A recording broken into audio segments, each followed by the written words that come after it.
Hello, everyone. As life is, happening, it gets more and more difficult to record videos. But hey, I have 99 views in total. So, I don't think I'm exactly disappointing anyone. Anyway, what I wanted to try for a bit is to do videos to see if other atheists are right. I know, it may sound weird to challenge people who agree with me on this perspective, but at the end of the day, this is how science and truth progress. Or, to use a word that some people don't appreciate, evolve. So what do I mean with seeing if other atheists are right? If you have watched more than a couple response videos to creationists, or in general videos that science-minded people, and especially atheists, have created, you might have heard statements like, "You only need to know elementary school physics to understand this," or 5 minutes on Google can answer that question. And I have always wondered, is it true? And then I realized, who can test this better than me? If you have watched any of my videos before, well, hi mom. Who am I kidding? Not even she watches these videos. Anyway, I have studied most of my life. I have achieved pretty good results in my academic field, so I have the methodology.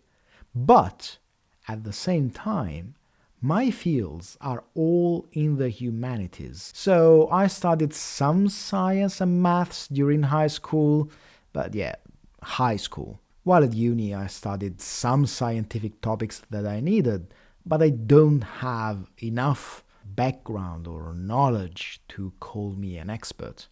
Basically, what I'm saying is that if I know the answer to a creationist claim, or I can find it in less than 5 minutes, they really have no excuse. To start off this series, who is better than Kent Hovind, the forefather of all creationist scammers? Well, I shouldn't say scammers, sorry. Some of them might actually believe what they say. However, he is definitely a scammer. And recently, another younger scammer has just joined.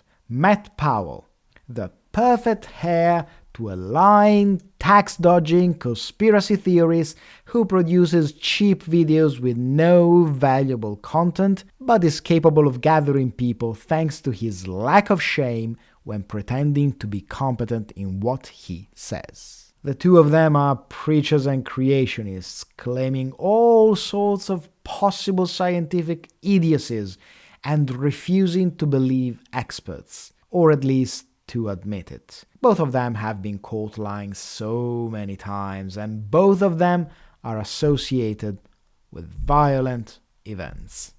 Even if they genuinely thought that what they are doing is for the greater good, it has still been proven, left, right, and center, that they have been using every technique used by scammers. So, if it walks like a duck, it's a Nazi. Anyway, I am not here to show how terrible they are as human beings. This has been done many times by so many others, and it would be too easy. I am here to see if they are as easily demonstrably wrong as it seems. So, the first, among many, ridiculous claim they make is this. We've been looking high and low for one functioning brain cell in those who claim there's no God, and we came from a dot of nothing exploding. It didn't explode, it rapidly expanded. There's a big difference, I guess, in their mind. Okay. What is the difference? Do you know? Well, the definition of an explosion is a rapid expansion of material. So when they say it's just an expansion, and the universe went from smaller than a proton to a billionth of a billionth of a billionth of a second, billions of miles across, if that's not an explosion, there's no such thing as an explosion. Right. So that's an explosion by very definition. You need help, guys. You need help. Rapid expansion. So Is it true that an explosion is an expansion? Let's see how long it takes me to find an answer.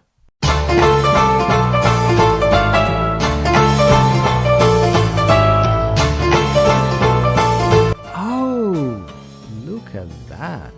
Sounds like Matt is right. He is a scientist after all. Wait a minute. Oh, that's what it is.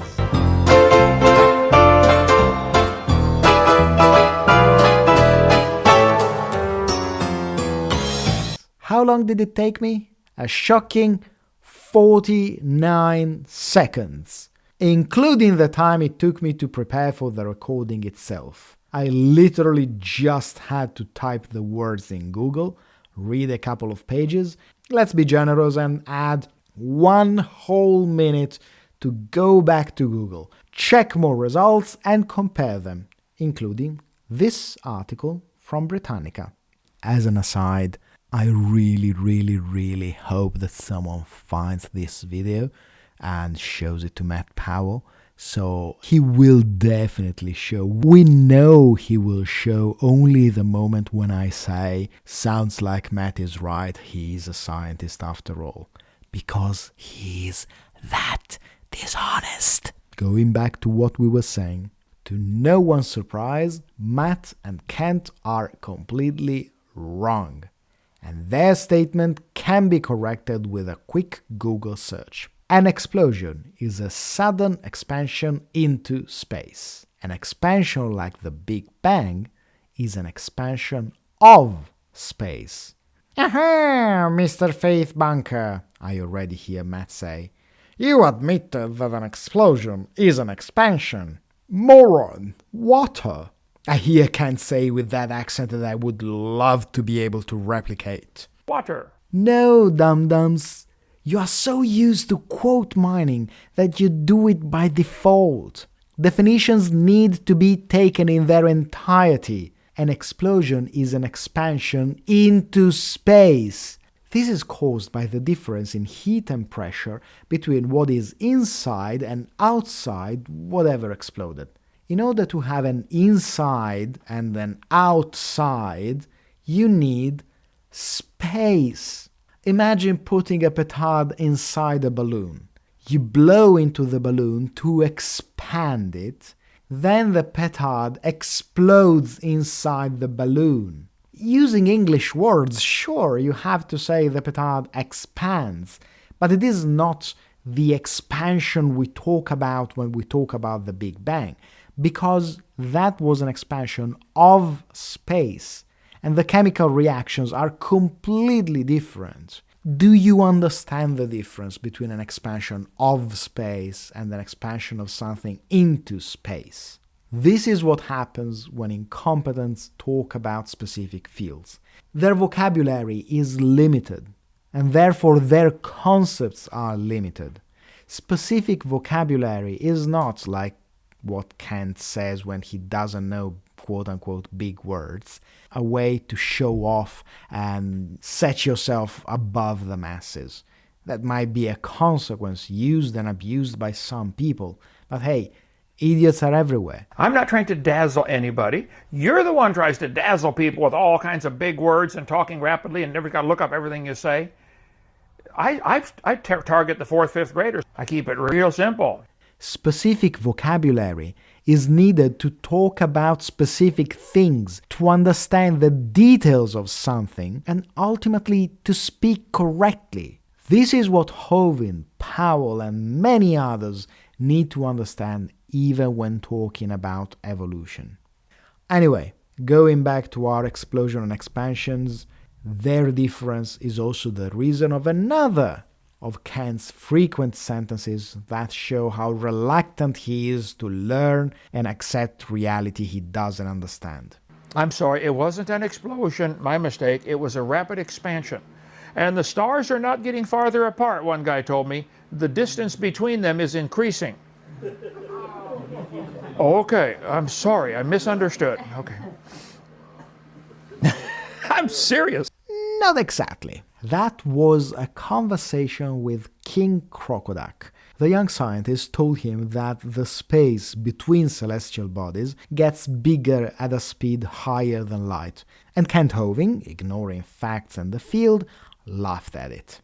This is because Hovind has a basic understanding of physics, just like me. However, unlike me, he thinks that the basic understanding is everything one needs. If he listened to the details, he'd know that the old sentence, "nothing can go faster than light," is not complete. The complete version is, "nothing can go faster than light in space." This is because of a thing called mass. Space, however, has no mass per se. It is just an environment where things happen. Things inside space have mass. Therefore, space can enlarge at any speed. Or, Hovind, are you putting a limit to God? The speed he blows into the balloon that is the universe? It's not that hard to understand. I mean, it is super hard to grasp the how and to prove it, I'm sure. But as a concept, it is not that hard to understand. Okay, first video on the subject was really a knockout for these two. It took less than 2 minutes to be as generous as I can possibly be, and really basic knowledge of physics and Google to disprove 2 of their claims. How was it? Interesting? Boring? Shall I show things differently? Let me know in the comments below, share the video, and remember that I accept any feedback, including negative ones. Unlike the church.